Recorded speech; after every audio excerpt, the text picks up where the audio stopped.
feelings about the furore that that the Beyond has caused?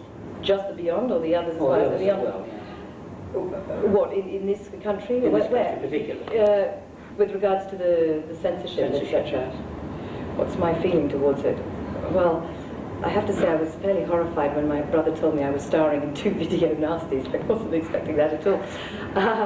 Written up in Time Out one day. What's my feeling on it?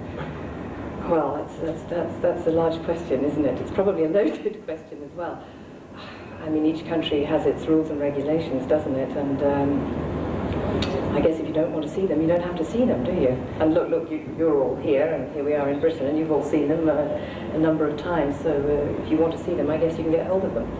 Did you think when you were making them in the first place that it was likely to cause this kind of reaction? No idea whatsoever. I thought nobody would ever see them except in Italy. I was talking to a few friends over there from Germany earlier, and I was saying that, again, I was a young working actress. I obviously thought twice about doing this type of film, and when I first read the script, I didn't really believe that they would actually do it. I mean, I was trying to judge it from the part's point of view and whether the story hung together, and I have to say that in black and white it didn't really hang together. And I just thought, oh well, you know, it's a nice fat check. I get to go to America, I get to go to Italy, everybody seems charming, why not? I seem to have done most things in this business. I haven't done a porn movie, I hasten to add that, but I've done a lot of other things, and I don't know, it's a job, you know. Can we just ask a couple of questions from the audience at this stage? Well, somebody must have some questions. They were asking me a while ago. Yes. Do you like viewing horror films? Actually, not particularly, no. My friends over there were sort of editing it for me. I was like, oh my God, here's the nasty bit. No, I like psychological thrillers. I'd like to do another one with a bit less gore, but I mean, I haven't seen The Beyond for quite a number of years, and I have to say I think it holds up pretty well on all fronts. And when you think that those are real special effects, there's no computers or digitals or anything else, it's fairly amazing all that time ago that they did that, and it's pretty realistic, really. It works. Some of the shots are very slow, but I think it builds the suspense. I remember sitting watching City of the Living Dead for the first time, and I think that's the one I like the least. And I remember sitting there like that most of the time, so I could go like that when the horrid bits came. Somebody mentioned to me earlier on that that they were unable to follow the story and the ending. In the Beyond? In the Beyond. I usually ask that question about City of the Living Dead, actually. Well, it's fairly sort of simple, isn't it? And I suppose it's an excuse in a way for various special effects. I seem to remember at the time that The Shining had come out a little bit previously, and I asked the writer who was, or one of the writers who was present on the set quite a lot, what he thought of The Shining, and he said he'd never heard of it and didn't know what it was or anything. And whereas, as far as I was concerned, there was a clear influence there, almost sort of plagiarised bits of the story. Yeah, I mean, the stories aren't fantastic. That's true. In a lot of these films, but they kind of work, don't they? It sort of works. Yeah. I think a lot of them are made up as there are additions and subtractions as they go along. Did that happen with yours, or? As far as the writers? As far as the writing? No, it was all pretty much, in that one it was all pretty much written down as it stands. It's true, it's a fairly depressing way of looking at death, I must say. I was thinking that as I was watching it earlier, thinking, God, this is grim. Somebody else? Yes. You mentioned that Lee chose his on his best behaviour the first time you met him. How was it the second time? The second time, good question. Well, the second time was, yes, probably in America. Well, he was a legend, is all I can say, and an enormous challenge. And I think I was determined to get one on him at the end of the day. We got on pretty well on the whole. I think I've told various stories before in magazines. I don't know whether you're aware of them, whereby he did throw regular Italian tantrums in quite some style. He didn't do it very often with me. In fact, he usually used quite docile behaviour with me, because I think he thought that the tantrums wouldn't work. Indeed, they wouldn't have done. The only time was in the, which one is it? The City of the Living Dead, when I'm in the coffin, and the knife thing comes down in between my eyes, and that day I decided perhaps it would be a good idea if I rang my agent and asked them if I should really do this shot, because my career might have been ruined, even my life might have been ruined had the special effects gone wrong, and I wasn't sure about the special effects guy, and it is Italy after all, despite the fact that they're all charming and make you feel very much at ease. Anyway, I didn't ring my agent. I sort of wasn't allowed to, or there wasn't a telephone near at hand, so I decided I would throw a bit of a tantrum that day, and yeah, there were a few tantrums, but I think honestly speaking, there were less with me than there were with most of the Italian actresses. I mean, they're all sort of fairly hysterical. I tried to keep calm. Is it better working with a more emotional director, or a more sort of stoic guy who does nothing apart from just does the shot and goes on, does the shot and goes on? Good question. Well, they're all quite emotional, actually, when it comes down to it. But with Lucio it was difficult, because he didn't really direct me very much, in actual fact.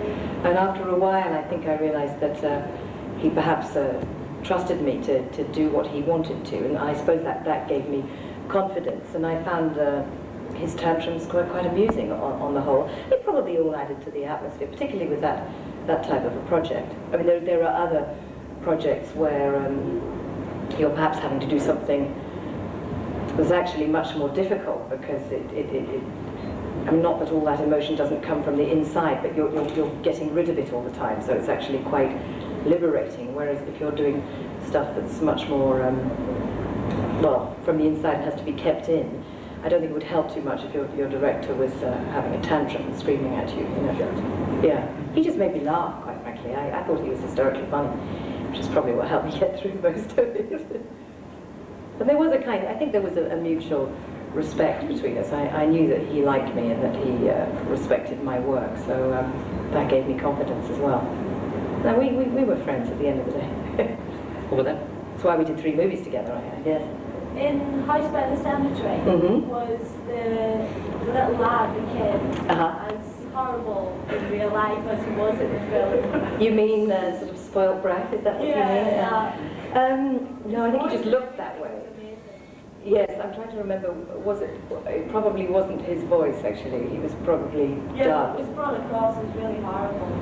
And he had sort of those big lips, didn't he? And the little blonde fringe and the big blue eyes. He's just too cute, really, to be true.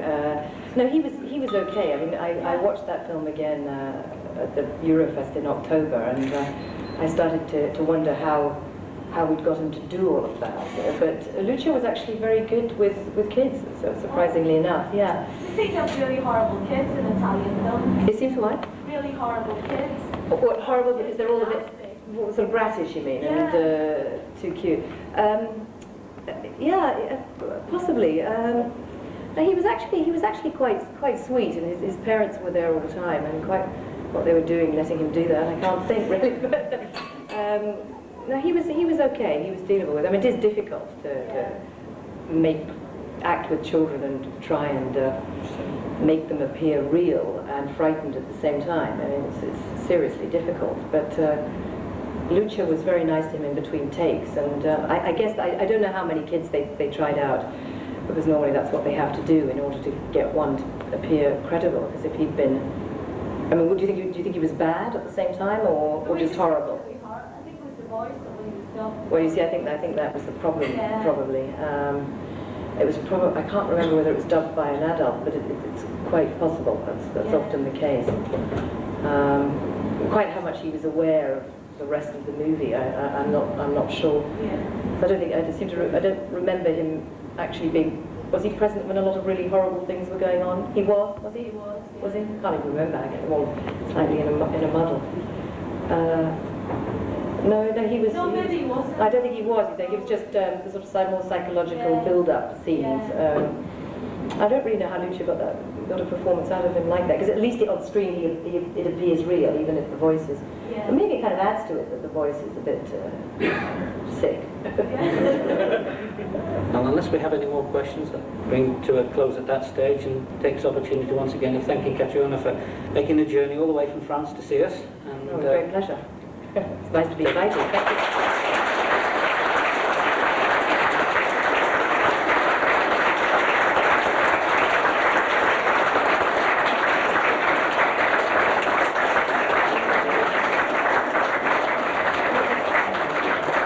When we invite guests up, we usually like to take the opportunity of thanking them very much for coming.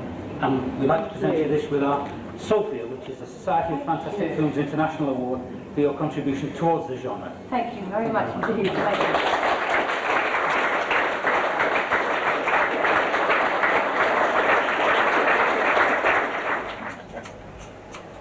Thank you very much. Very nice to see you again. Thank you. And another one. Indeed, indeed. Sorry, yes. Thank you. Enjoy your stay. Thank you. You too. Have a nice weekend. Thanks for coming. Well, nice to have been invited. Tremendous. Brilliant. Well, you can put it to me if you like. My name's Darryl. That's old repetition. Double R. Yes. I've got two. Sorry, we're just having a chat here, you know, so, you know. Very important.